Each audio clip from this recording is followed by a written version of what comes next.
Salutations friends, welcome back to my channel. Today I'm going to be responding to comments and questions.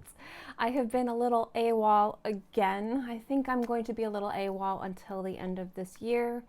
I'll kind of give you a little personal update as well as responding to comments and questions. But if you enjoy debates, conversations, commentary in regards to fragrance, stuff and things, minerals, vegetables, all the like, then keep watching. Welcome to my channel. My name is Kristin. I run this channel called Beauty Meow. I am a fragrance collector and a fragrance enthusiast, and I like to share my thoughts and opinions on the world of scent with you guys, with the tubes of you. And these videos are generally me responding to past comments and questions, and normally I have a Monday through Friday upload schedule, but for the past few months it has been nearly impossible for me to do that. So I have just been doing my best to respond to older comments and questions and get up a regularly scheduled programming. Now, when I do these videos, I always like to let you guys know, first and foremost, I am not an expert. I'm not formally trained or formally educated. I am somebody who likes to spend their money on fragrance, and thus I'm sharing consumer thoughts and opinions with you guys. Now, some people prefer consumer opinions and some people prefer expert opinions. When it comes down to what you guys think, you have every right to agree or disagree, but I'm not going to sit here and pretend that I have any formal training or experience. I'm going to sit here and tell you I'm just the average bear. Now, real quick, because I said I was going to give you guys a little bit of an update. I'm sitting very comfortably because I had a very intense leg and lower body workout yesterday, and the DOMs are real, so please excuse me. But I have been literally not here on YouTube for a variety of different reasons. And if you guys have noticed, the past month or two, I actually haven't had haul videos either. And that's because all of my money has been kind of reinvested into reopening my main business. Now, if I respond or if I reference any videos in this video, I will link them below. I am reopening my art glass blasting studio. Currently, we're opening kind of the fun portion of it, which is kind of like the fun little pint glasses and shot glasses and flutes that we do. And then we're going to be going back into trying to figure out setting up clients and customer bases with hopefully some of our bigger clients we had before, and trying to reestablish ourselves doing what we did in the past. The reason why I'm saying this is because first, I get asked a lot, how do I afford this stuff? That's one of the ways, owning my own business and also being a freelance artist, stuff like that. Again, video below. But also because I've mentioned before, is when I spend my money, that is fun money. But when I do have to spend money on businesses, it comes from my fun money first. And so obviously I am taking money that was profits from my other businesses and the like, and we are investing it into reopening our glass sand blasting studio. There we go, I can say words. And that is very expensive, and it takes a lot of work and time, and that is one of the main reasons why I haven't been here, is because YouTube is something that I love, but it is a hobby. This is obviously not my job. So spending the last few weeks kind of reevaluating what we're doing, reimagining the entire brand.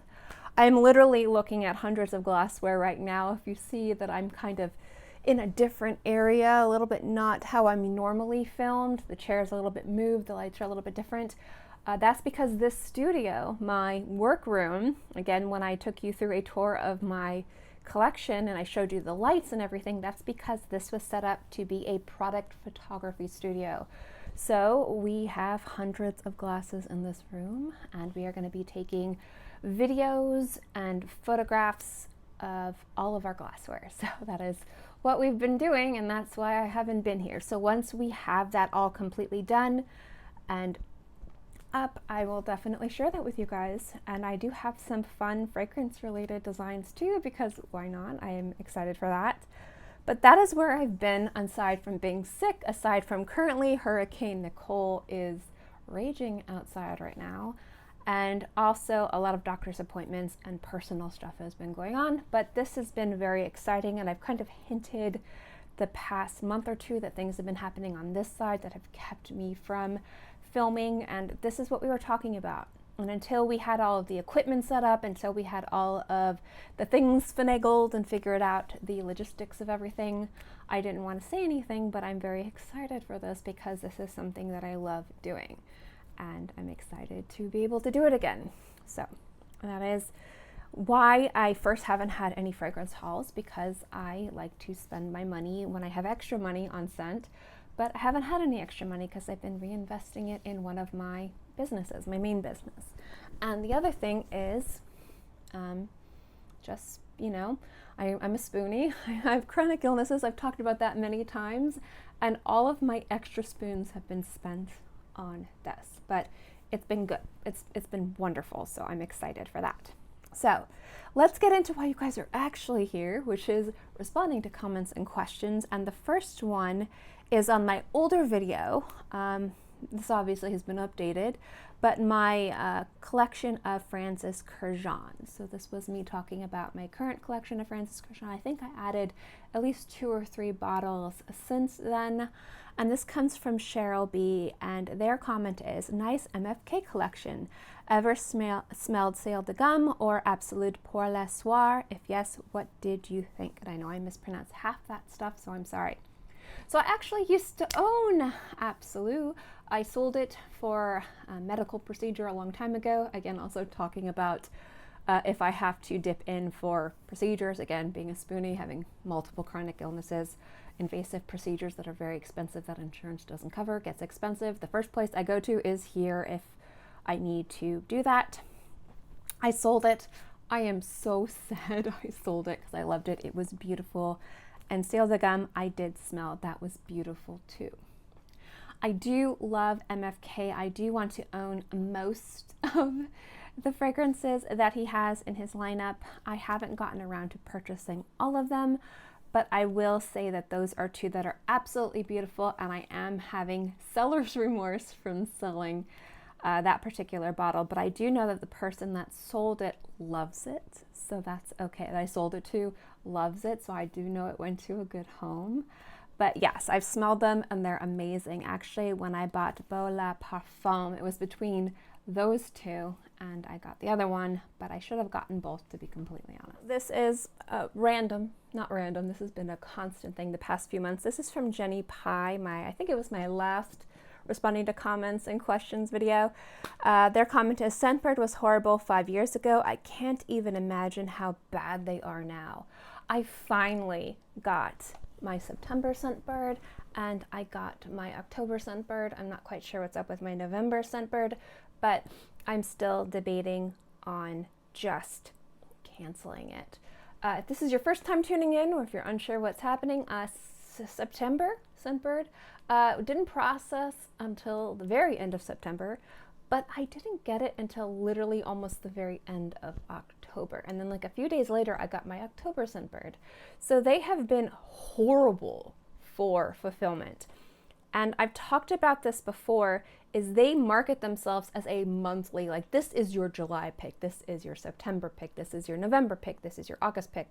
Like those are your picks for that month. So if you chose say an August fragrance you choose a summer scent and you don't get it till the end of September when it might be cooler and chillier, you might have an inappropriate fragrance to wear and you might have missed out on a time when you wanted it. Or maybe your August pick you chose because you have an event at the very beginning of September, maybe the 10th of September, and so you're like, okay, I'm going to choose this fragrance because this event I have in September, this would be a great time to wear this scent, and then you don't get it until like the beginning of October. It's discouraging and it's horrible, and they don't do anything to make it right in regards to offering you a free case or 5% off or anything to say I'm sorry. They're just like, whoopsies. So their customer service is severely lacking, and this is not the first time this has happened to me. This is not the second time, the third time, the fourth time, and I am not the first person to complain about this, nor will I be the last. So I am very discouraged with Sunbird right now, And I know that they can do better, and I know that they completely redid their cases. I know that they started doing the Saks exclusive thing where they're partnering with Saks to have those high-end fragrances a part of their lineup, and now they're charging more for it and whatever. If they want to do that, that's fine. But if you're going to rebrand, if you're going to have all these things, you need to have your fulfillment. You need to have that whole side of your business figured out so that way you don't lose customers because you're not fulfilling orders. And that's what they didn't do. And sure, they can blame it on the new cases. They can blame it on the Saks partnership collaboration that they're doing. They can blame it on the new website redesign, but they were doing this way before they even had these issues. And so I think it's no excuse.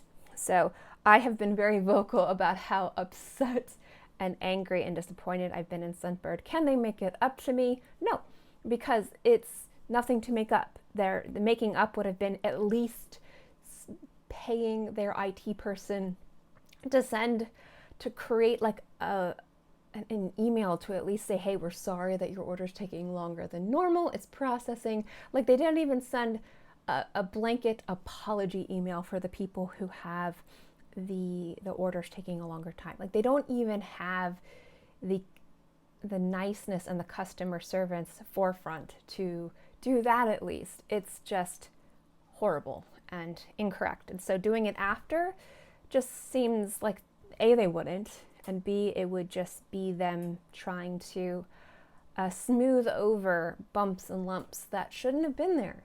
There's no reason for this. Anyway, complaining about Sunbirds, what I do best. So this is a great thing that I talk about a lot, and it's a very polarizing topic, but I don't think it is in a bad way. So I've mentioned before gender and fragrance and things like that in marketing, but I like to continue it because some people have very real thoughts about it. And I think that this is a great comment. So this is on my Mamasi fragrance where they released a fragrance for men and for women. And this is Zara71's comment. And their comment is, I don't understand what the skin color or gender has to do with the fragrance. If the product is good, there is nothing to worry about. Well, the skin color for this particular brand is this is a Black-owned brand. So a lot of people really want to support specific people. They want to support women-owned brands. They want to support minority-owned brands. And I think that when they offer to send me those fragrances, because those fragrances were sent to me for free to review, and generally when brands send bottles to people for free, unless you're familiar with the brand, like if Gallagher sends me something, I understand that. But when it's small indie brands like that, small independently owned brands, a lot of times it's more than just, I wanted to start a perfume brand. There might be more to the history of the brand. Maybe the person used to be a chemist and they fell in love with fragrance, or maybe they used to live in a specific part of the world and their history influenced how they approach creating scents. And a lot of times too, people want to support, again, women-owned brands and brands owned by minorities, and I think that that's wonderful. And so this was a brand that's like, I am a woman of color, here we go. And it was important for me to let people know that, because sometimes people might be between purchasing two fragrances and they might have the budget for one over the other, and they might want to support, I like both of them equally, but if I support this one, I'm also supporting an independently owned, minority-owned brand, and that could be very important to somebody. Just like for some people, cruelty-free and vegan is very important. And so that is why, specifically with that, it was important to mention, because that was part of the brand. That's part of their history. That was part of creating the scent. It wasn't just that this is these independently owned brands. It was owned by somebody who was very proud to be somebody of color. And I wanted to make sure that that was mentioned, because that was also mentioned to me when I was sent the bottles. Now, more importantly, when it comes down to gender, when we look at fragrance, or when I look at fragrances, and again, this is going back to me being a consumer and not being like going to school or having an in-depth amount of training. I did work in Ulta and I did used to work at Douglas Cosmetics, but not to the degree that was more than just here's, you know, light blue and here's, you know, like Chanel No. 5. When we're looking at men's fragrances and women's fragrances, we're looking purely at marketing. But when people develop fragrances for the men's side of the fragrance aisle or the women's side of the fragrance aisle, they're looking at trends that particularly people who prefer to wear feminine smelling fragrances smell like and masculine smelling fragrances smell like. So more woody aromatic, more leather, more tobacco, more dry fragrances tend to be more popular with men or people who prefer to smell more masculine. And more fruity, sweet floral, sparkly, light fragrances or sweet gourmands like with vanillas and chocolates tend to be more popular with women or people who prefer to wear more women's fragrances. So when these businesses are marketing fragrances to men or women, it's more like if you're buying a fragrance for somebody that is male or male presenting or female presenting, you'll probably be better off purchasing from the men's side or the women's side, and that's totally fine. There are also some people out there, some men, who don't want to smell feminine at all. They don't want any hint of a woman's perfume, and they prefer to only shop at the men's fragrance side, and that's totally fine. If you're the type of person where you feel confident and attractive in smelling the way that you present your gender, then that's totally fine. If you're a man and you want to smell like a men's fragrance, go for it. If you're a woman and you want to smell like a women's perfume, go for it. There's nothing wrong with that. Wear whatever makes you happy. But when it comes down masculine fragrances and feminine fragrances, it's 99.9% marketing, because most of the time those are designer fragrances that there are millions of dollars behind development and marketing and all this stuff, and they want to make sure that they get the biggest bang for their buck, and so they're going to market it towards the people that are going to buy it, and it's probably going to be on one side of the fragrance aisle. But truly, gender doesn't matter. If you are a woman and you are feminine and you are proud and you want to wear a fragrance from the men's side of the fragrance aisle, then go for it. The same could be said for men out there. If you are the type of person who enjoys being a man, a manly man, you know, if you're masculine presenting, but you enjoy the way that feminine fragrances smell on you or feminine marketed fragrances smell on you, then go for it. And that's also why when I review shared fragrances, I will say this smells a little bit more masculine or a little bit more feminine. It means that some of the more dominant notes might lean towards more sweet and floral and light, or maybe more woody and more earthy and more aromatic, because some people just prefer to smell one way or another. And sometimes with shared fragrances, sometimes shared fragrances might smell like they should only be marketed on one side of the aisle or another, but it truly doesn't matter. Skin tone doesn't matter, age doesn't matter, gender doesn't matter. Wear whatever makes you happy. If you are one of those people that, you know, you are masculine, you're male presenting, and you want to wear like pink sugar, then you wear it and you're going to smell amazing. Same thing with a woman. If you're a woman and you're female presenting and you want to wear these like masculine fragrances, wear whatever makes you happy. That's, you matter first and foremost. Your preferences, what makes you happy, what makes you feel confident and attractive. But when it comes down to when small independent brands, big designer houses, when they're saying this is for men or they're for women, that's a great way for them to distinctively almost say, the notes in this smell more like what you would see if you enjoy fragrances on this side of the fragrance aisle or the other. It doesn't mean that only women can wear this or only men can wear this, because gender doesn't matter. It's kind of more, these notes and this composition and style tend to be favored more by people who are more masculine or more feminine.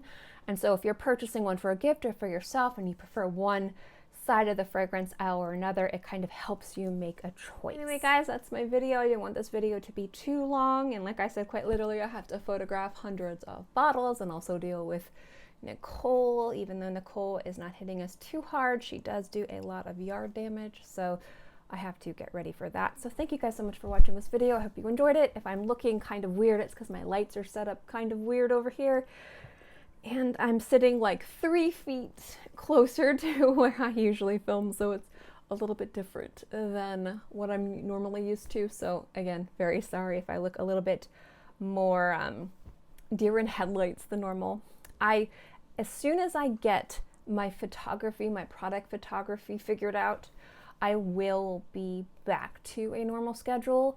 The reason why I have been filming too much is because moving the lights around it's easy to do, but once we get the lights in the perfect position for photographing shiny, shiny reflective glass, I kind of want to leave them there. So I might film in other areas of the house, maybe outside, maybe, I don't know, we'll see. But it is part of one of the reasons why I haven't been filming too much, is just the transition from having 4 businesses online now to having 5 and my major business back online. And it takes a lot of effort to get this business up and running. So I'm very excited. So thank you guys so much for your patience, for everyone who's reached out asking how I've been. I've been fantastic. And yeah, thanks so much for watching. I will have reviews for you guys next week, so stay tuned. And I will see you next time.